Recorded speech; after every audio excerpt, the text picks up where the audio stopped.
Yes guys, for today's video, a day in my life, United Nations costume ideas naman tayo for today's video. At itong video na ito na ipinapakita ko sa inyo ay last year pa po ito, United Nations program ng aking anak na si Sabrina noong daycare pa siya.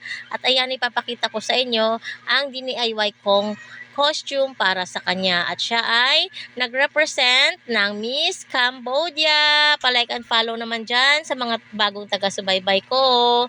At ayan na nga guys, ang DIY costume na yan ng Miss Cambodia ay sa damit niya, ang ginamit ko dyan ay cortina.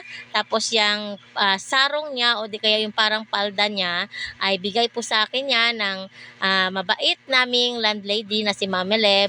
At nakita ko yung design niya. Sabi ko, tamang-tama talaga to na gagawin kong costume ng aking anak.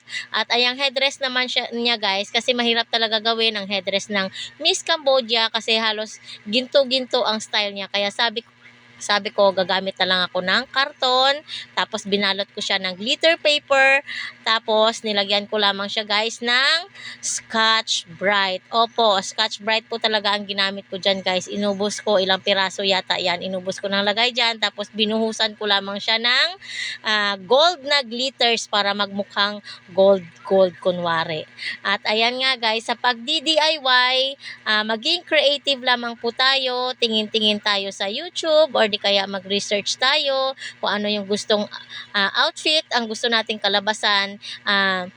Tayo pong bahala kung ano ang gagawin natin. Tayo po ang magde-decide. Sa shoes naman po niya, school shoes niya lamang po yan. Binalutan ko lamang po ng glitter paper para magmukha din siyang gold. Napakalaking tipid talaga kapag marunong kang mag-DIY. Yan lamang po. Maraming salamat sa panonood. Bye-bye!